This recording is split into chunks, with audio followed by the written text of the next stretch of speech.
செம்மையாக இருந்துச்சு. எக்ஸ்பெக்ட் பண்ணல. பட் வந்து இசான் கேஷவ் விளையாடினார்ல, செம்மையாக இருந்துச்சு. நிறைய 6 நிறைய 4s அடித்தார். அப்போவே வந்து ஹானஸ்டாக இருந்துச்சு. சரி ஓகே வந்துடும் அப்படி சொல்லிட்டு அதே மாதிரி வந்துருச்சு.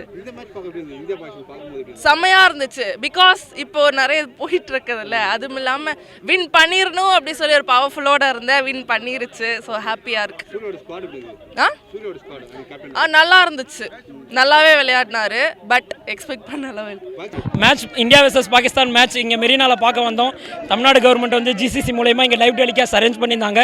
எவ்வளோ எக்ஸ்பெக்டேஷனோடு வந்தோமோ அவ்வளோ சந்தோஷமாக இப்போ நாங்கள் இங்கேருந்து கிளம்புறோம்.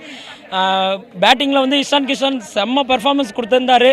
அங்கே வந்து நமக்கு ஸ்கோர் 170+ அடிக்கிறதுக்கு நல்லா ஹெல்ப்ஃபுல்லாக இருந்துச்சு இஷான் கிஷனோட பேட்டிங் பர்ஃபார்மன்ஸ். அடுத்தது சிவம் டூபே அண்டு சூரியகுமார் யாதவ் இவங்க 2 பேருமே நல்லா பர்ஃபார்மன்ஸ் பண்ணாங்க. அடுத்தது பவுலிங்கில் ஃபஸ்ட்டு பவர் பிளேலேயே மேட்சை ஒன் சைடாக ஆக்கிட்டாங்க. Bumrah and Hardik Pandya first 3 wicket எடுத்தோடனே மேட்ச் சரிஞ்சிருச்சு. பாகிஸ்தான் சரிஞ்சிட்டாங்க. இந்த மேட்ச் வின் பண்ணது இந்தியன் கிரிக்கெட் டீம் ஃபேன்ஸ்க்கு எவ்வளோ சந்தோஷமாக இருக்கோ அதை விட இந்தியன் ஆர்மி ஃபோர்ஸ்க்கு ரொம்ப சந்தோஷமாக இருக்கும். இந்தியா வெர்சஸ் பாகிஸ்தான்னாலே இந்தியாவில் எந்த அளவுக்கு விறுவிறுப்பாக போகுதுன்றது இங்கே வந்து பார்த்தவங்களுக்கும் தெரியும், வீட்டிலேருந்து பார்த்தவங்களுக்கும் தெரியும்.